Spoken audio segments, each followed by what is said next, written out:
You're listening to Affected by Altitude, a Colorado Rockies podcast for and by Rockies fans on Rocky Mountain Rooftop. Thank you for joining us as we discuss all things baseball and Colorado Rockies.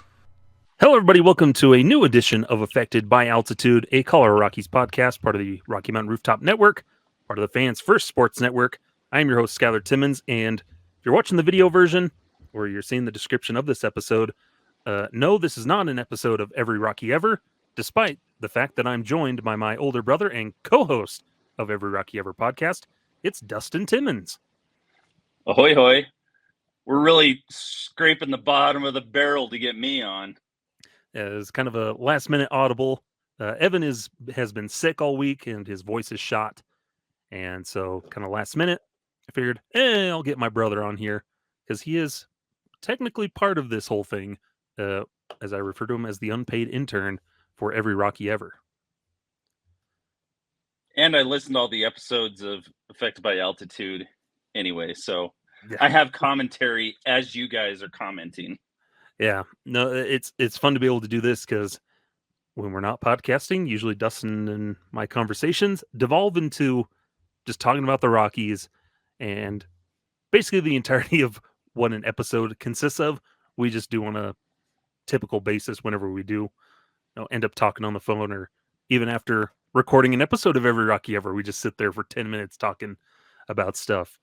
So Dustin's an OG, and he's always got plenty of thoughts. The voice of the people, we'll call him today. Yes.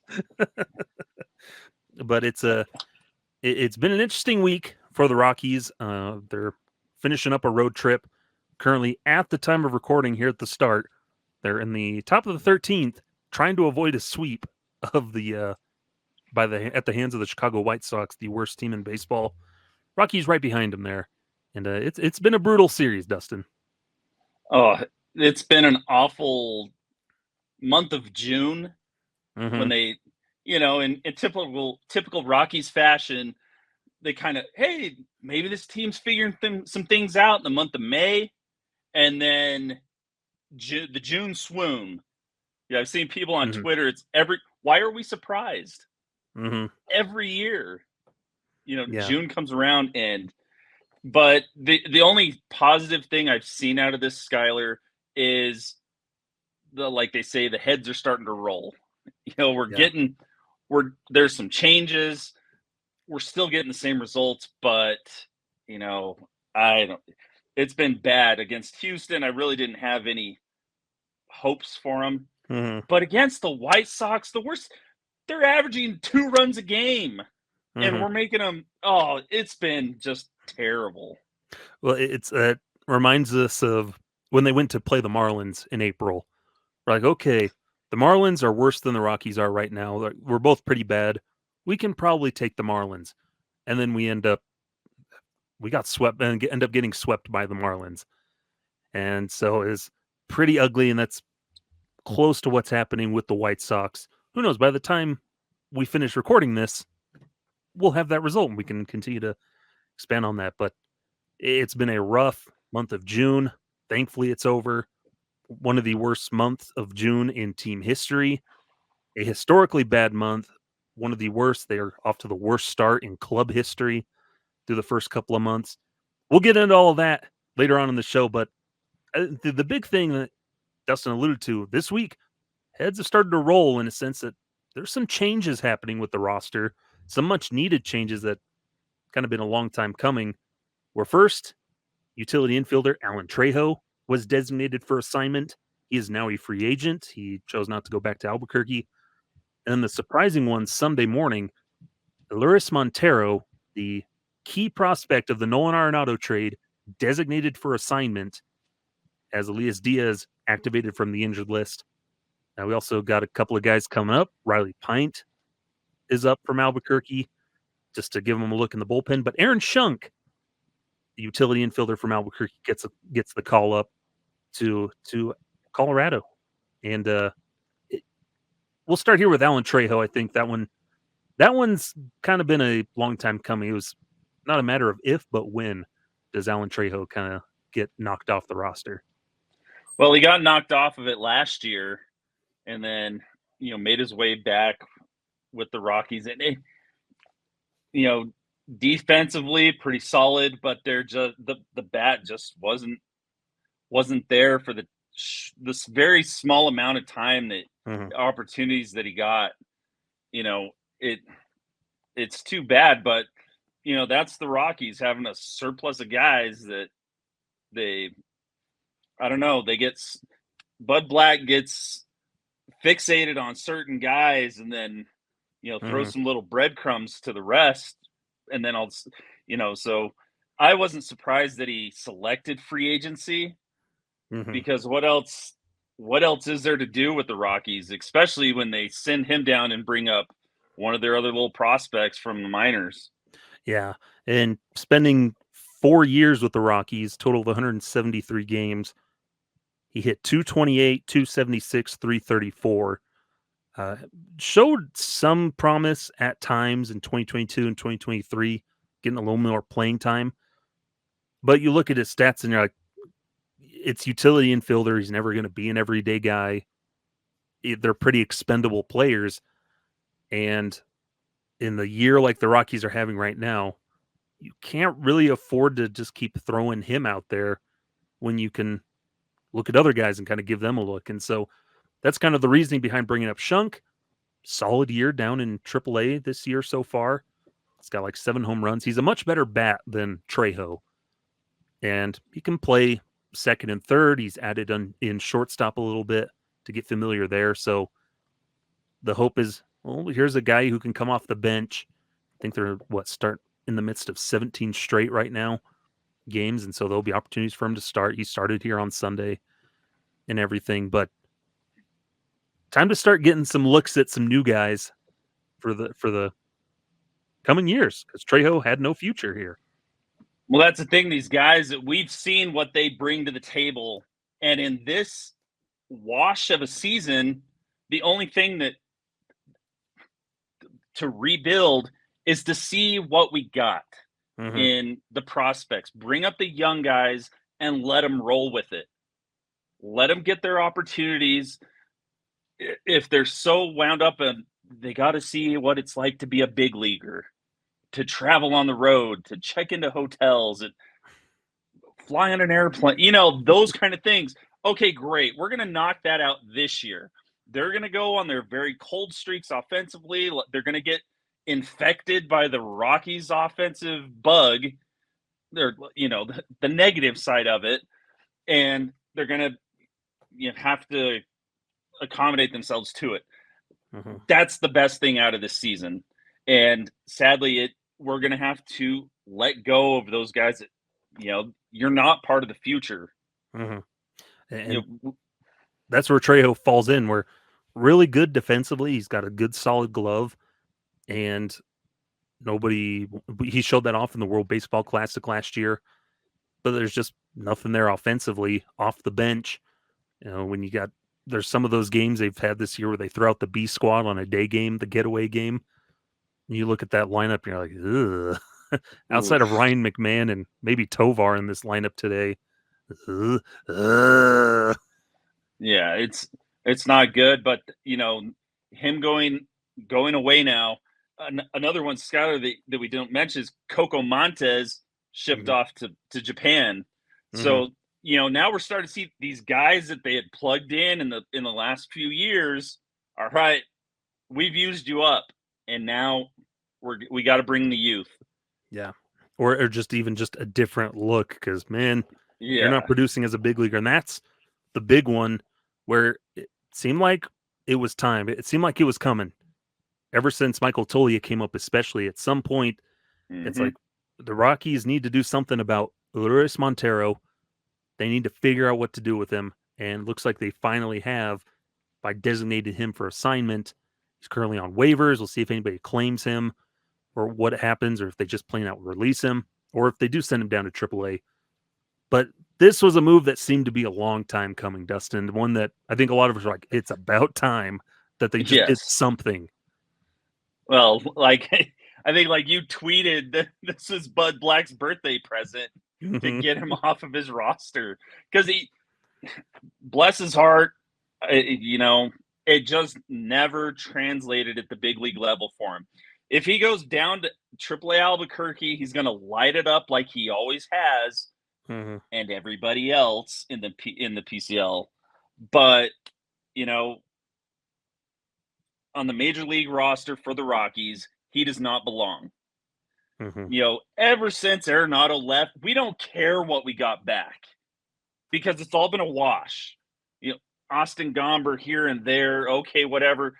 He's gone pretty soon after this year, probably, and we will be completely free of this disaster of a trade and all that. But I kept looking at the lineups this week ever since Tolia came back and just keeps hitting home runs and solid defensively at first base. And I was like, what's going on with Monty? Oh, he was a DH the other night. Didn't do anything like always. I was like, oh. And this morning I was pumped. It was ever since Michael Tolia came back up, he started every single game, bouncing in right field and first base. But we saw Monty's playing time sort of disappear more and more, where you forget that he's on the roster. And I was the other night, I see on Instagram that Monty posts a video on his story, and it's him and his agent and his little brother. They're all on a balcony dancing, singing to a song. I'm like, this doesn't look like Chicago. And his little brother pitches in Florida. So is this just an old video or something up? And this was on their off day the other day. I think on Thursday. And so I was reading into them. Like, I wonder if something's up with Monty. Maybe they're doing something with him. Maybe he's not there anymore. And it turns out it was just a couple days too early. Yep. But it's the whole Arenado trade. It would be nice to just finally be washed. It's fortunate that you couldn't actually get anything worthwhile for a future Hall of Famer caliber player. But Montero, he was so highly touted. He was going to be the one. Look at that power. He has the power in the minors. No, this is going to translate well. It's going to turn out well. He'll come up. We can get his defense good. He'll hit bombs, and this will be all right. We got ourselves a nice prospect. But he comes up. Monty's defense has been awful. Wasn't a very good third baseman. I think everybody knew that. He'd worked. And thing is, he's worked so hard. He became okay at first base, but you could still tell the inexperience, just how his footwork wasn't very good. Just didn't look good defensively, especially compared to Big Mike over there at first base. Crisp, clean, authentic, natural first baseman. Makes the infield better. Monty's not really doing much. The power, kind of inconsistent. Yeah, those last couple of years he had some power, but this year, to his credit, he worked really good.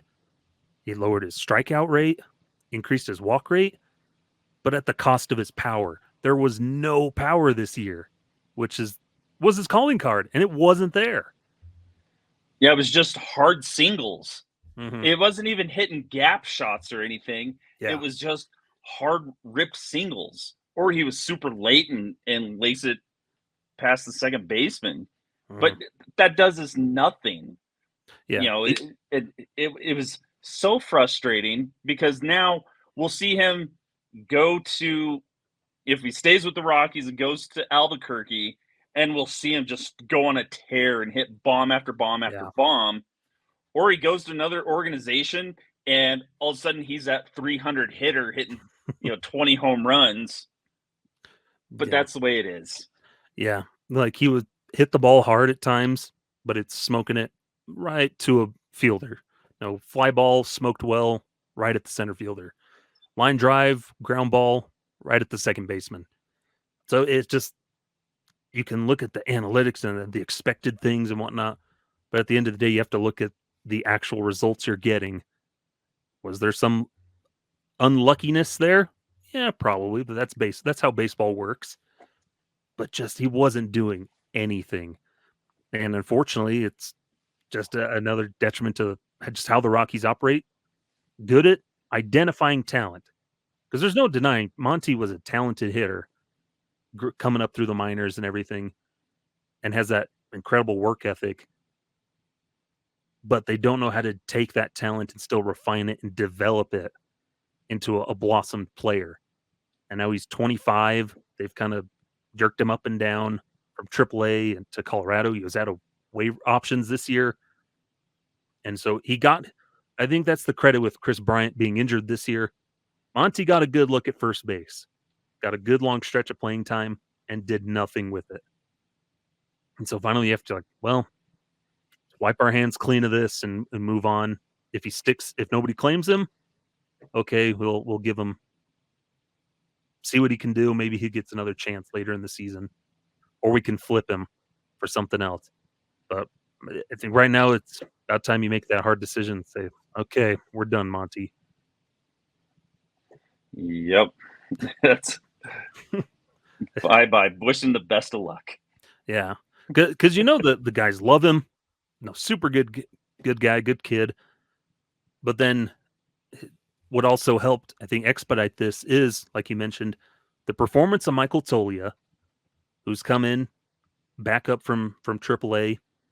Average is still below the Mendoza line, but he's been hitting better since he's come up. Looks much better at the plate, and he's hitting dingers. He's one of the top hitters on the team right now in home runs. Well, if you just throw in some regular base hits, yeah, that would be awesome. But today he threw out a single, but it's still a lot of these guys. We need him to have a 3-for-3 day, a 2-for-4 or something, just to bump him up. Him, Nolan Jones, and these guys. But the emergence, Toglia coming back from his assignment, and he's looking more comfortable swinging on both sides of the plate. That right-handed swing is looking a lot better, a little more confident. But just like all the other Rockies, his strikeouts are killing him. Yeah. Yeah, and especially for him, I don't notice as many, swing strikeouts for him. It seems like every time I watch him strike out, he's watching a called third strike. He's getting frozen on a breaking ball right down the middle.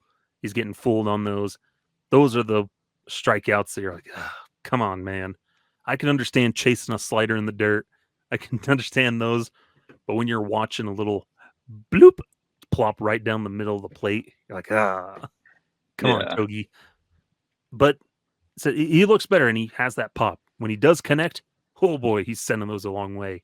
Mm-hmm. But part of that, too, I think has been this year's emergence, the small breakout of Hunter Goodman, who is getting more opportunities behind the dish and is starting to hit a little bit more, and he's showing off power. So they're showing off power that Monty just wasn't bringing to the table. Yeah, and that's the Rockies got some interesting, scenarios that are coming up with the trade deadline with Elias Diaz and Stallings. Drew Romo is having a very solid season in Albuquerque. William McIver's not doing too bad himself. And Hunter Goodman has not, from what I've seen, he hasn't looked too bad behind the plate. Mm-hmm. It's not a Willeen Rosario type of situation where it's kind of like you just squint, you look away every time he receives a ball or a ball in the dirt. But it seems like his offense is starting to kick up because he's so focused on the catching part, and he can just go up to the plate loose and squaring up the baseball. Yeah, and it's an interesting scenario. What do you do with him after this season? Are you going to keep Jacob Stallings for another year? Are you going to trade Diaz? So that these two guys have brought about more, I guess, kind of solutions and answers. They've cleared up. They've kind of clarified some of the questions they still have to answer. But that's just the nature of the game. You can't hold on to these prospects to death, especially when they're not producing, and especially when you're a team like the Rockies where nobody's producing. You got to start siphoning through guys. Who's going to be here for the future? Who can contribute? And fortunately, good old Alan Trejo and Elehuris Montero just weren't doing it.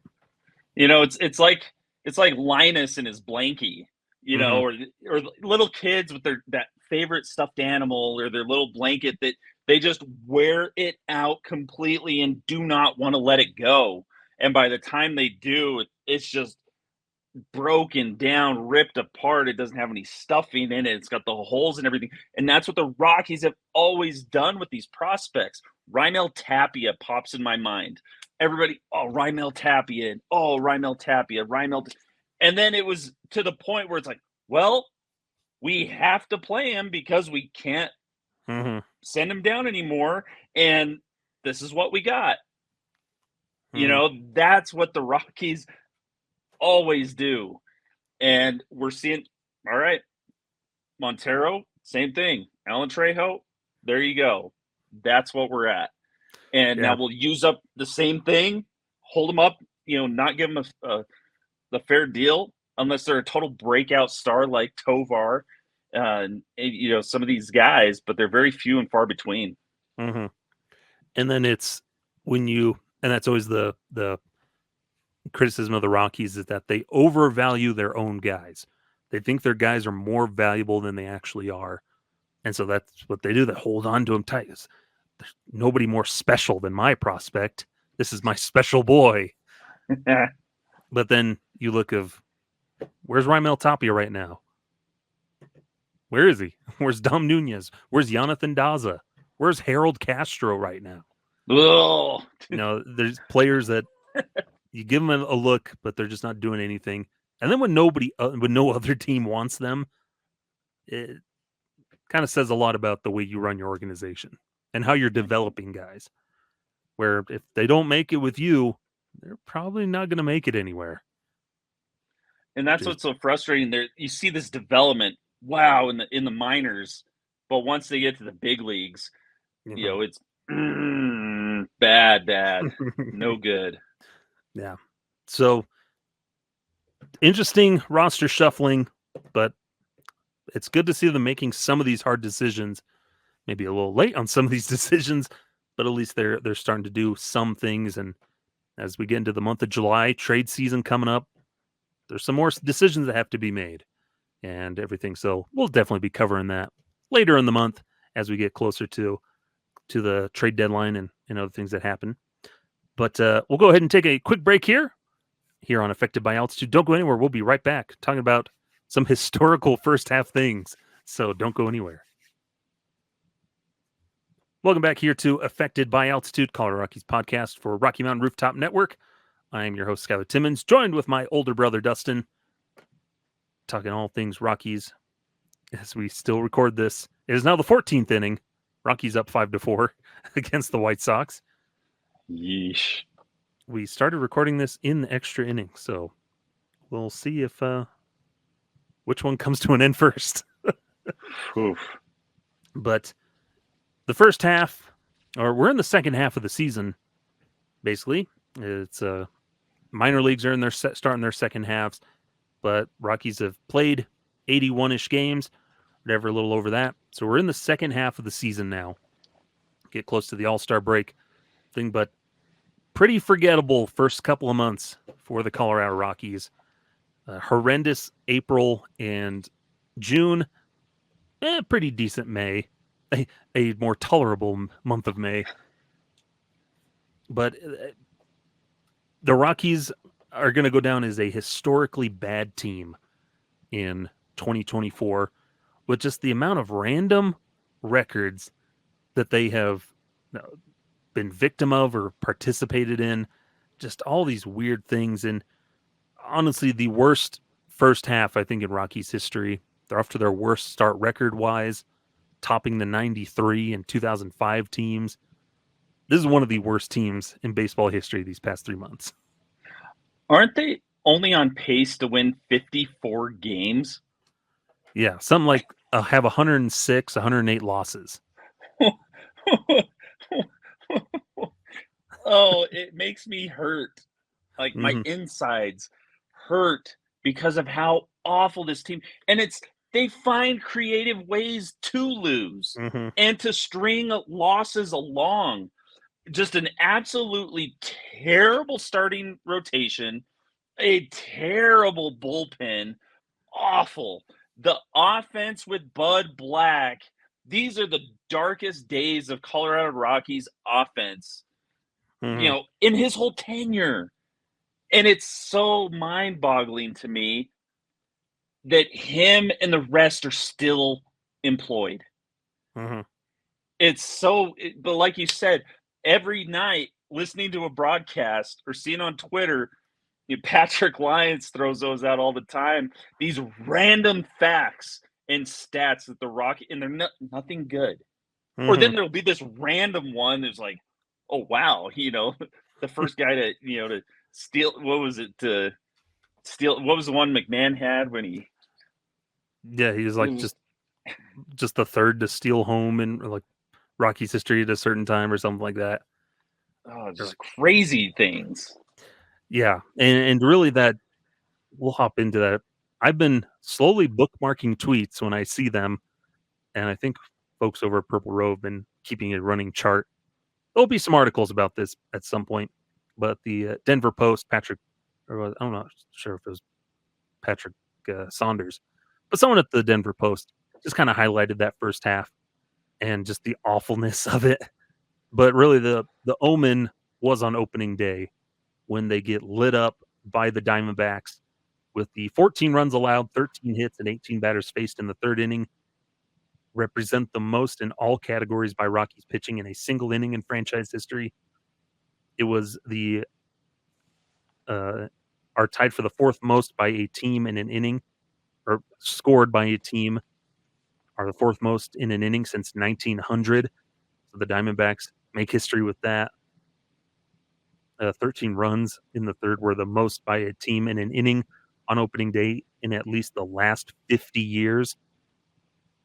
And some of these records, when you're doing stuff dating back to like 20 years after the Civil War, you're not doing good things as a team. No, no, not at all. It's embarrassing that they even know those stats from back then, and you're the team to do it. Teams that those names nobody's known about those team names in centuries. But they just kept making all these different records. When they get swept by the Marlins in early May, Marlins had a record of 6-24 at the time. That's the worst record entering a series of 3+ games that a team swept 30+ games into a season since the Washington Nationals swept the Boston Bean Eaters in September 1886. So it's just tons of these stats that just keep popping up over the year. And I think the big one that really defined the start of the year was when they set the record for most consecutive games in which they've trailed. Because they went, 31 games is what it finally ended at, where they did give up a lead. 31 to set a modern baseball record. No team has done that before. And they took out the Cleveland Browns from the early 1900s, the 1920s. Yeesh.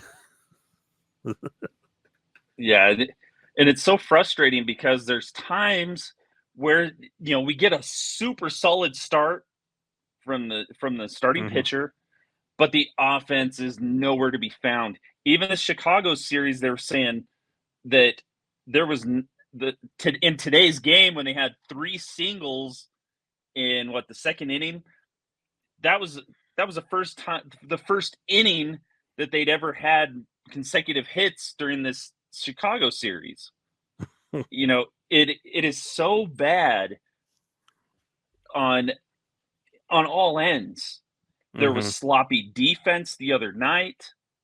Where it's like, how does that even happen? And we just have complete bullpen meltdowns, and those bats just go ice cold. Yeah, ice cold. And it was like Manny Rendawa of MLB.com pointed out the other day, the Rockies have been dominated by pitchers you'd expect.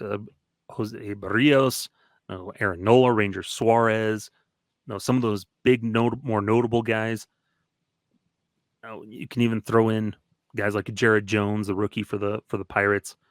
But it's the guys they're getting dominated against that are, league average at best type pitchers, that they're getting dominated by those guys as well.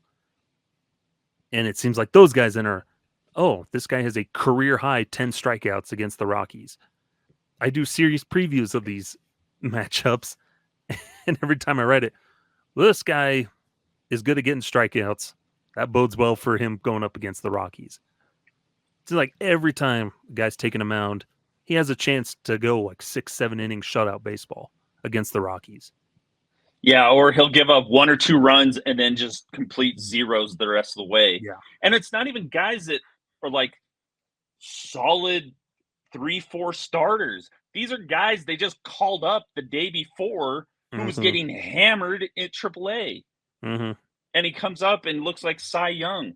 The Rockies do it time and time again. But I heard this on the radio the other day when they were playing. Who was it? I don't remember who Bud Black was talking to, I think, Jerry Schemmel or Jack Corrigan, and they're like, well, this guy, we'll see. They were playing the Pirates, I think, and like, we'll see how he does. He's never pitched at Coors before, so we're hoping that works in our favor. The guy threw like 7 shutout innings. Mm-hmm. Something crazy where there's no scouting report. They're just hoping the Coors Field effect gets this opposing pitcher. No, it's the opposite. He's Cy Young, up on the mound, because our planning was, Coors Field will take care of it. We're just going to have to go and take care of business. That's baseball. Mm-hmm. Those kind of things. That's the definition of this Rockies team in 2024. Well, let's see what happens. Where's the preparation, man? We tried nothing, and we're all out of ideas, man. Yeah. Lousy beatniks. That's been the problem with a lot of it is, and through this first half, you see how bad depth is and just lack of MLB quality players. Because I think that's been the big thing as a whole in that first half. You don't see the Rockies. They're not hitting home runs. They have some of the fewest in the league. Like you said, the offense is one of the worst in the league, where they're just not doing anything. They don't hit for a good average. They don't get on base very much. They strike out way more than anybody. They don't walk very good. They don't walk a whole lot. They don't hit for extra bases very often. No, I wanted to see who leads the league in like 10 plus strikeout games. It's probably the Rockies, where a lot of the time it's 10 strikeouts, they walked once. You're like, oh man. Against the Chicago Cubs today, they avoid the sweep. They win 5-4 in 14 innings. Against the White Sox? Yeah, against the White Sox. And, Nolan Jones strikes out 5 times on the day. Charlie Blackmon struck out 3 times. They had 21 strikeouts as a team in 14 innings. 4 walks. So and how many of those were looking too? And that's what kills me. We do not see any adjustments. Ezekiel Tovar could be out of this universe if he would make an adjustment. He's putting up good stats, but when you watch him swinging at 3 straight pitches out of the zone, where's the guy pulling up? Look, man, you can't. You have to anticipate they're going to throw a curveball in the dirt. In these scenarios, Nolan Jones, they're throwing the fastball right down the middle, and you're watching it every time. We don't see an adjust. It's at bat after at bat after at bat where it's the same thing. And we're going to continue to see these bad trends if something's not changed. And it's frustrating because last year, wow, Nolan Jones is going to be the next best thing. He's awful. He does not look anything like he did last year. Yeah. We see Brenton Doyle, though. We saw him make adjustments last season towards the end in September. We started to see the results. And then this year, he's a totally different player offensively. And I think that also threw a wrench into the Rockies' thoughts of the season of how the roster was going to work. But you see him make adjustments. And the same thing. You see Ryan McMahon this year made some adjustments, and he got into some bad habits through May and some stuff in June.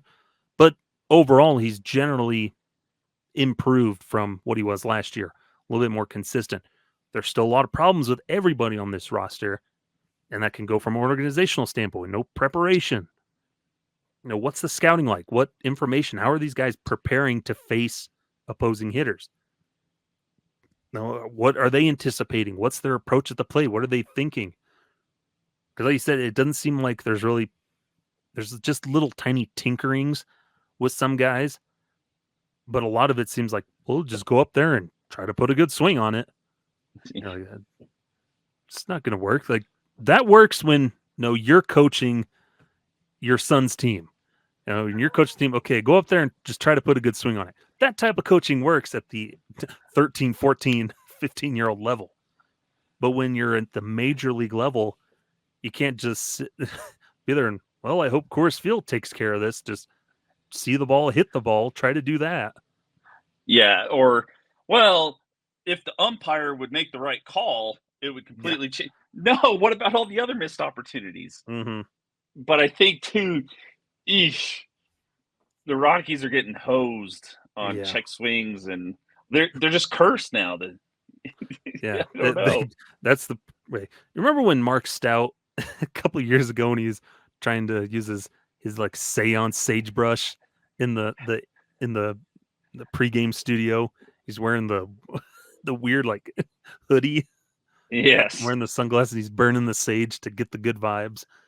No, that's what they need for this whole team. I don't know, go sacrifice a chicken or something.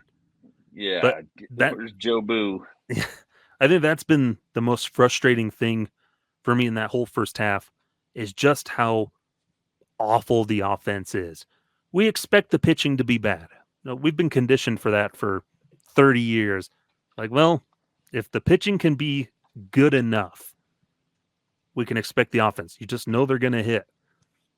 But for these past 3 months, first half of the season, the offense has been awful. There's no power.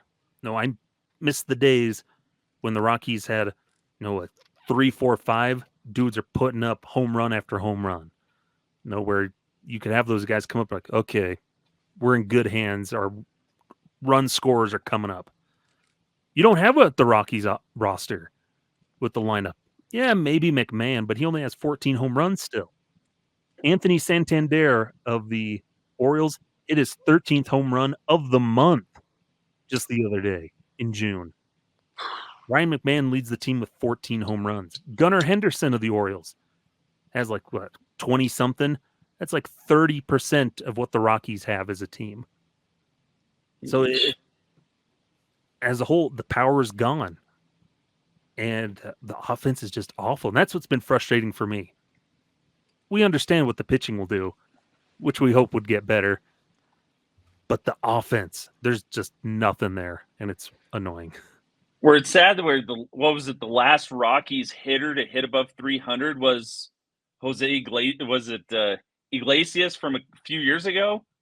The Latin pop international superstar singer with the Mets right now. Yeah.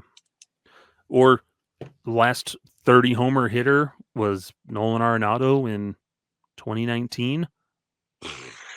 Man, it's been horrendous. And that's what's been frustrating for me. And what's been the other thing that's been frustrating for me is the bullpen. Mm-hmm. There are no dogs in the bullpen that they're coming in to get a zero. They're going to strike out the side, and boom, it's going to be lights out. Every single guy that we throw, it's like, ugh. They can't throw strikes. They're not mentally prepared. You see guys go, and it's the only one right now that Victor Vodnik, because he has that 100-mile-an-hour fastball. But still, that is very hittable. Mm-hmm. And so there's no guys. Every time it's the call of Daryl Scott comes up to make a mound visit, puts the hex on the guy, and then boom, homer, boom, shot to the gap. or it's lazy single, lazy single, lazy single, walk. Mm-hmm. You know, those kind of things where it's not there's not that dog, that guy that's just going to go boom. Mm-hmm. I'm in the game and I'm taking control. And for me, that's what's been so frustrating. You get these guys out there and walk, lazy ground ball, you know, through the hole. Mm-hmm. And there's not a guy that just, you know, the fireman that comes out and just puts the fire out. Yeah, I think that's the thing for me, especially this year. There's no closer. Before this season, the Rockies have set a record where they said it earlier, where there were 4 instances. It was like earlier in the season where a team has led 5 runs into the 9th inning, and then proceeded to give up, you know, however many runs to lose the game. There had been 4 instances of that in like a single season, and that was kind of the standard. The Rockies have done it 6 times at least this season so far in that first half.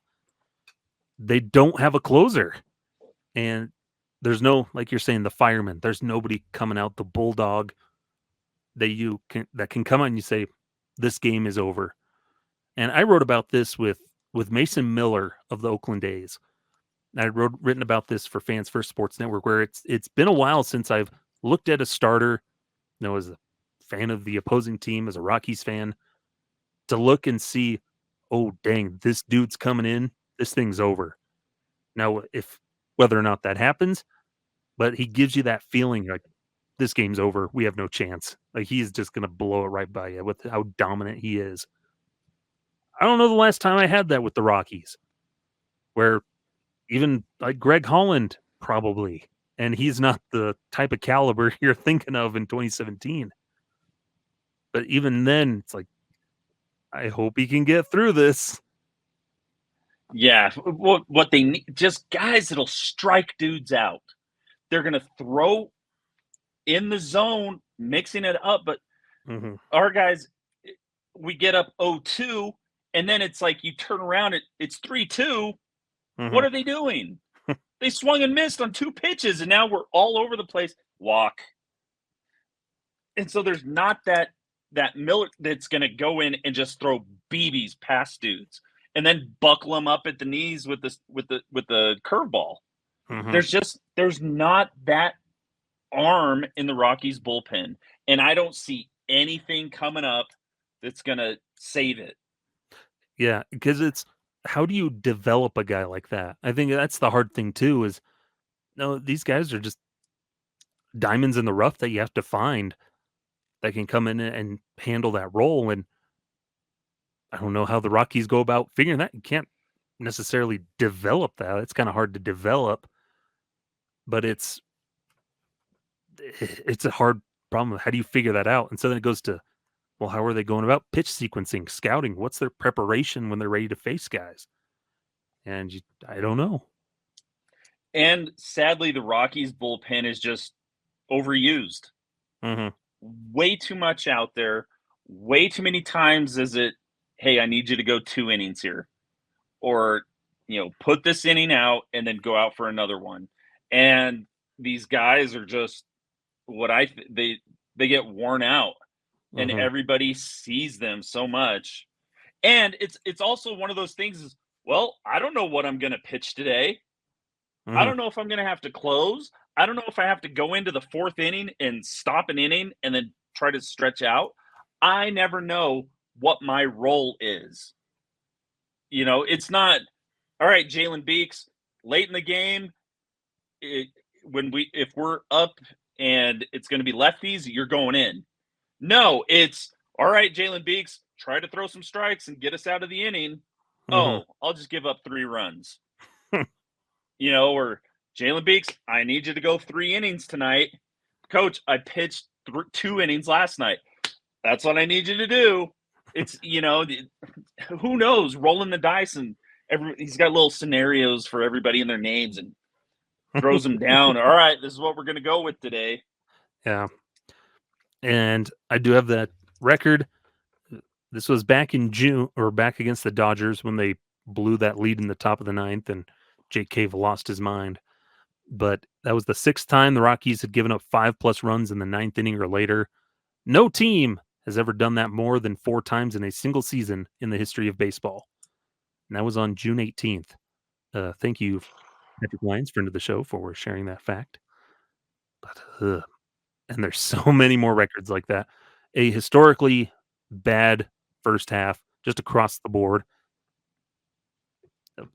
And there's been times starting pitching has honestly been the least terrible. Hasn't been great, but you've still seen glimpses. Austin Gomber had a good month of May and in April too.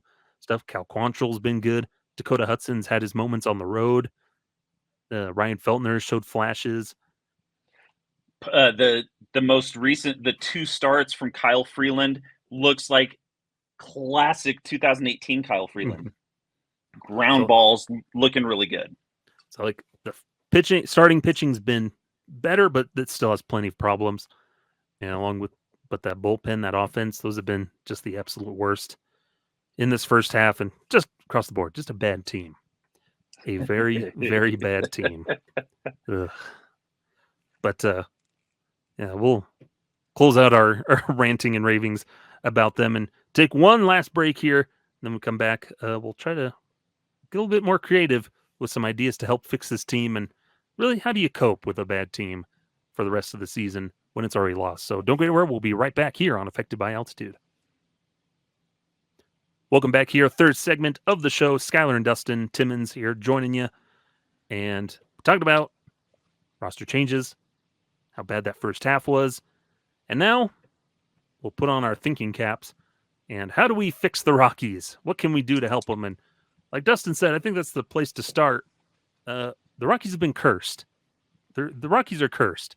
I think there's no 2 ways to go about that. I think Patrick Saunders alluded to the curse of DJ LeMahieu, that our woes really started after 2018, which, yes.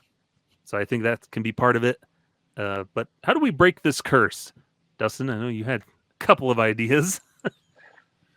All right. We need to get Dinger to, I don't know, go throw out every single pitch, like the first pitch, ceremonial first pitch, because the New York Mets had Grimace go and do some magic, and the Mets are on fire right now. You know, you got drunk crazies in the stands dressed as Grimace, and you're having concerts by one of your players after the game. The Mets are having fun right now. And that is one thing is, you know, get something, get the Hamburglar. I don't know. Get somebody. Get dealing Doug Marino. Oh, or the Mattress King. Oh man, get something. Just to, I think that's something, and it's hard when you're a team like the Rockies where you'll get criticized if you're having fun because you're losing so much. But you need something to rally behind. You think of the Minnesota Twins. Are they still rallying behind that summer sausage? Or they had their summer sausage for a good while, and at some point they lost it, and so they had to get a new one. Like, they need something to just rally around as a team, because I think at this point in the season, you got to rally behind something and just kind of help start developing your culture of what you want this team to be. Because, yeah, nobody has to accept losing, but you don't have to be miserable the whole rest of the way. Like, you can find ways to have some fun to try and inspire you to win ball games and improve. And I don't know, any other like famous mascots they get, like is it Chick-fil-A cow or something? I don't get Colonel Sanders, you know, with a bucket of chicken.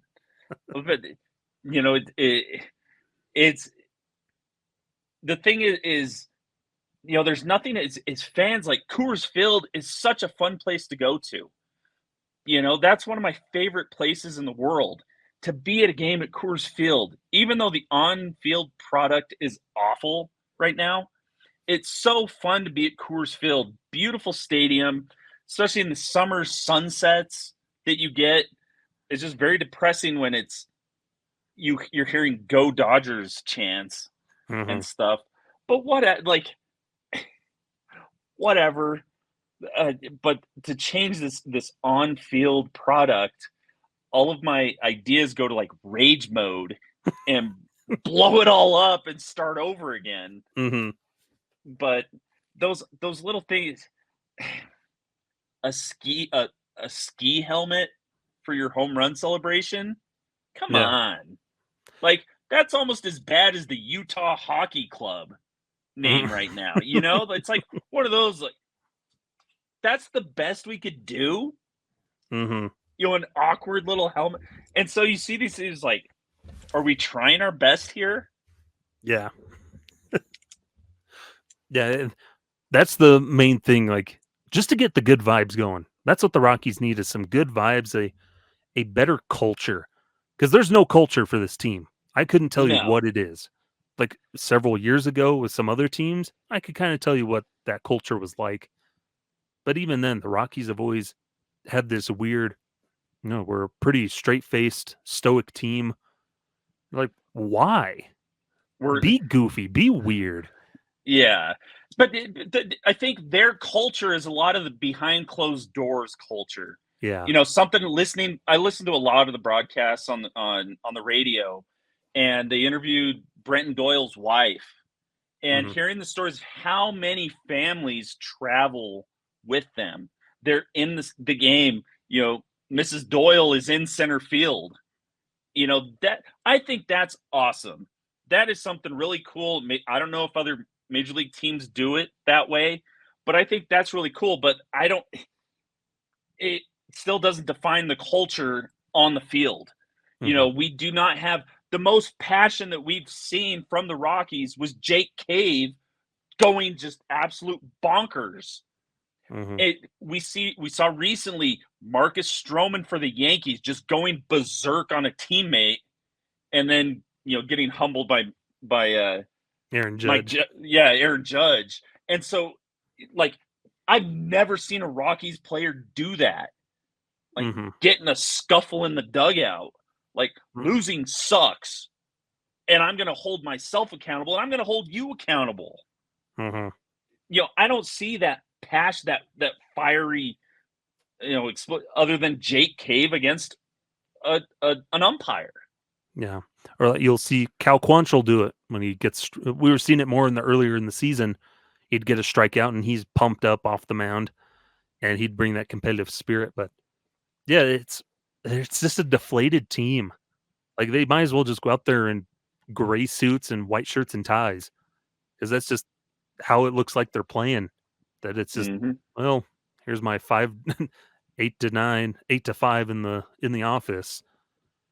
Like, there's just no joy. And again, like we said, it's hard to find that balance where your team is awful. You're going to lose 100 games again, back-to-back seasons. But there's still ways to find levity and not let it drag you down. Like, you don't have to accept what's happening, but you don't have to be miserable throughout the whole thing. So find something to rally behind, something stupid, to get you on a little 4-game win streak. Well, that's what we thought we had when they won 7 straight. Like, hey, against these better teams, they were, hey, all right. And then they tripped over their own shoelace and went down the stairs. Yes. Shoot, maybe it might be that'll shoot. I'll get my old student. I'll bring him up. They'll blast him up on the big screen doing man something, because that's what they are, man. So that's like, I don't know any other wacky things to get them back on track, other than those serious conversations that we have and that we keep repeating as frustrated fans, that this organization needs. It needs change all the way from the top and down, through, I don't blame it on the players. I have so much, it's, the leadership of this organization. Yeah. And that's the thing for us, is I don't blame the players. Yeah, there's some bad players, But ultimately, I still don't blame them because it's up to the organization to help give them the tools to get better and improve and perform to the level that they can. Rockies are good at identifying talent. They just don't know what to do with it once they have it. They just rely on that raw, natural talent. And in today's day and age, that's not going to cut it. And what they need, I saw a report come up about, the technology that is out there. Did you see about the pitching machine that has whatever pitcher in the screen and releases just like they would, and how this is, now an unfair advantage, against opposed pitchers. So that'd be amazing if the Rockies had that. They can put in effect, there's so much data out there of how much the ball breaks or doesn't break at Coors Field. Okay, well, we got a road trip. We're bringing this with us to set up of what the breaking ball is going to look like in Atlanta. They can put in those scenarios, and that ball's going to come out like that.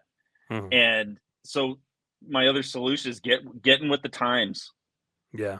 It's not, all right, boys, spit on those gloves, get out there and rip it. It's not, I could get away with that. Tell my 14-year-olds that are not ball players, go have fun, good swing. And I'm like, oh, these guys are terrible. We can't have that at the major league level. Yeah. And something I was thinking of is just get wacky with how you're doing the team. Like, mess with that roster construction or lineup construction at this point. Throw somebody else in the leadoff spot. Just shuffle around and see what works, what sticks with it. Okay, Charlie Blackmon's not really doing much. Let's throw Ryan McMahon in the leadoff spot. What will that do? Things like that. But I'll give you a counterpoint on that. That's what Bud Black's done. Yeah. Every year. He's never had a consistent lineup. And for me, I think he's got guys in when it does kind of get a little more consistent, it's not the right pieces in the puzzle. We talked about it the other day. Brenton Doyle in his development is not a leadoff guy yet. He can be, but not yet. We're seeing more success when he's further down. Ezekiel Tovar, I think, has solidified himself in that DJ LeMahieu spot of the second hole. The second spot of line. But Chuck Nasty is not doing Chuck Nasty things anymore. So we're going to have to find a new leadoff guy. It's got to be it might be something crazy like Ryan McMahon, but not have it changed every single day. Yeah. Like you stick with it for a week. I don't know. Yeah, go through for a while, like Michael Toglia has not come out of the lineup lately. Ezekiel Tovar's never coming out. These guys that are in there now solidify it. That's how you create your core, and that's the way it was with the golden ages of Rockies offense. Yeah, when we've got this one position that's so interchangeable every other day, it's somebody new in right field. Man, we're not, and the guys that we're getting in there are doing nothing. Yeah, Jake Cave's a veteran presence, but how many days do we have to go with him there? Yeah. When you're basically cycling in the same exact player into the position every day. Yep. That's all what the changes it is. If he's batting right-handed or left-handed. Yeah, that's, or they could go, let's get crazy here. My arm is still feeling good. I'm 39. We can have the rookie part dose. The washed up Spanish teacher can go and, I can't do any worse. Jamie Moyer, if he can pitch till he's 50. I look at the knuckleball pitcher from San Diego, and I got a little junk there. I can throw a little sweep piece there, and do something that like, oh, this is crazy. this season's washed anyway. Something like that. Let's do it. Could work. But it could not. But yeah. I can always hope. Well, we just got to have you go to the game and do the pitch thing like that one guy.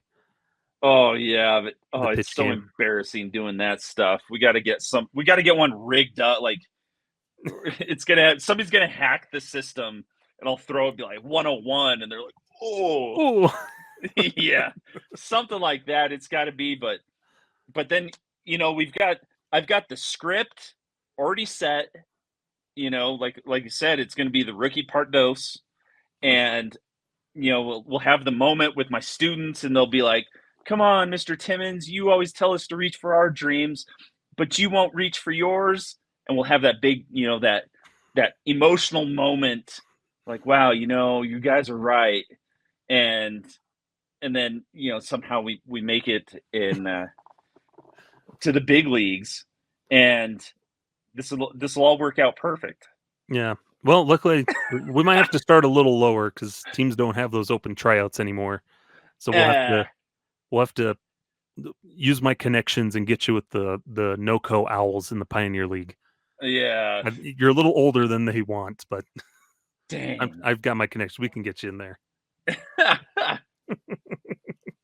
But yeah, just do some wacky things like that. Try out a 6-man rotation. Do a piggyback system. Do some more of those experimental things. They were the OG piggyback team. Oh, I do not want to go back to those days, but try the opener. Mm-hmm. For the Austin Gomberg, throw it in. But the bad thing, Skyler, is who do we trust in the bullpen to go up there and put a 0 up? Yeah, because we're gonna need them later to give up runs. But oh man! But before we close this one out, really quick, I want to touch. So, how do we cope with a bad team? Rest of the season, how do we cope with how the rest of the season's going to go? What are we looking for? How do we stay optimistic about and don't let the Rockies crush our baseball-loving souls? It's that cliche of it is what it is. And I've accepted this. This team's awful. There's not going to be any changes. And I've just for the pure love of baseball and for the Rockies through the thick and thin.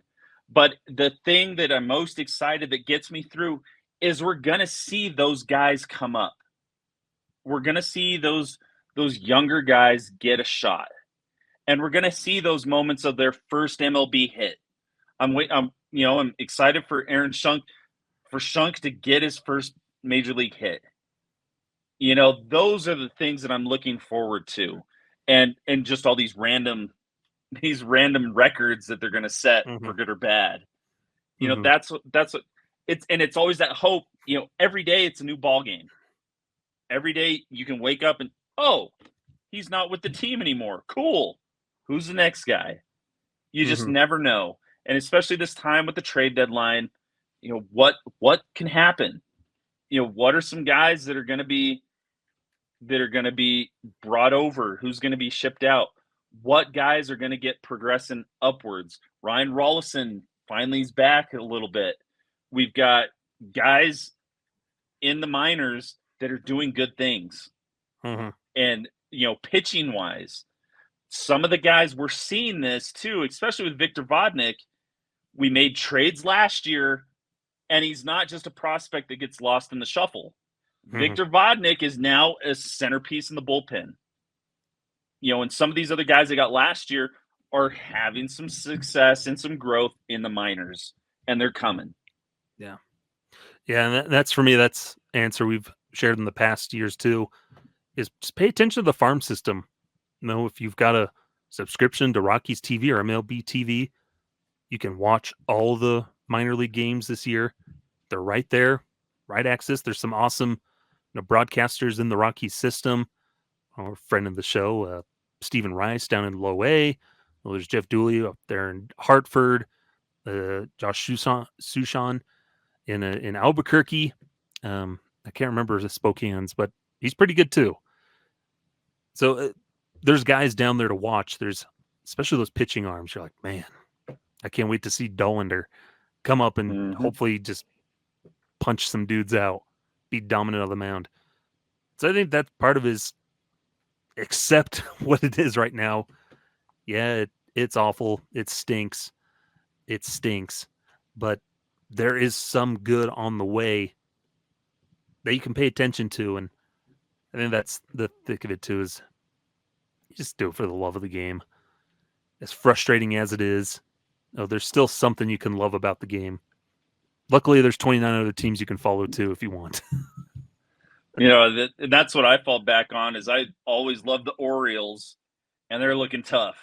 And so that you take a look at those, but just like even the team like the Dodgers that I despise, Shohei Ohtani is just doing things that are unreal offensively, and that's cool, even though he's for the team that I hate the most. And even on this Rockies roster, we're seeing the emergence of Ezekiel Tovar getting attention nationally. We're seeing that development and progression of Brenton Doyle, and those little things. It's like, okay, that's cool. Okay, we're seeing these guys grow up and having success. And that's at the end of the day, the Rockies don't pay me anything. I'm not an employee of them, and at any moment I could just shut it off. But I won't, because that's just the way things are. But that's how I cope, and I don't take it personally. Like, oh well, there's every team's had just terrible years. I remember the days when the Dodgers were terrible. Yeah. Oh, they were great times. But the Padres were pretty legit. The Giants dominated in the West. So when Arizona with Schilling and Johnson and all those dudes winning the World Series and stuff, it was like, oh. But there are times when those big teams are going to be down, and the Rockies will rise when you're 90 years old.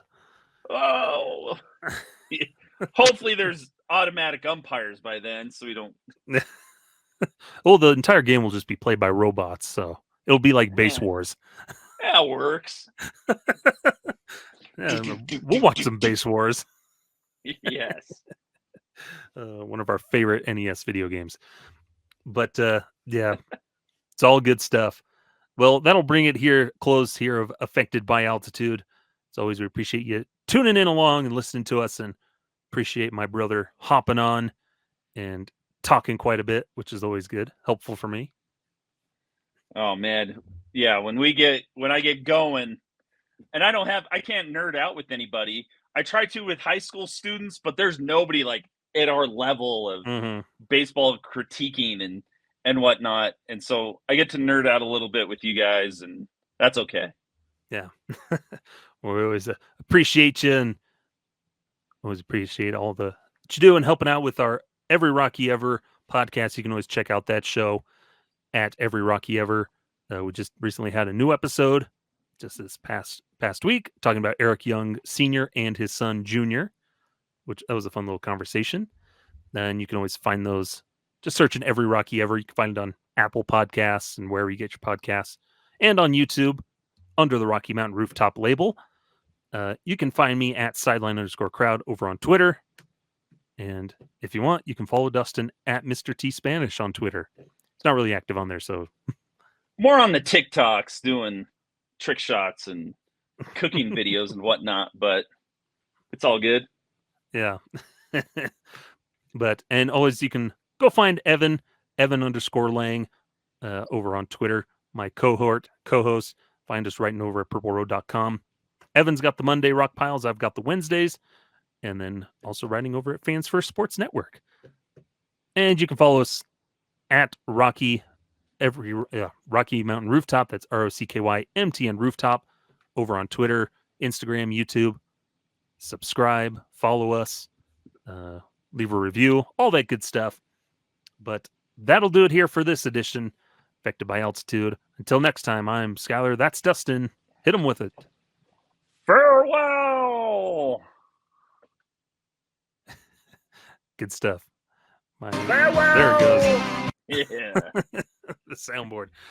All right. Farewell. This has been Affected by Altitude, a Colorado Rockies podcast with Rocky Mountain Rooftop, a proud affiliate of the Fans First Sports Network. Catch new episodes every Monday on wherever you get your favorite podcasts. Be sure to follow us on YouTube as well for video versions of the show.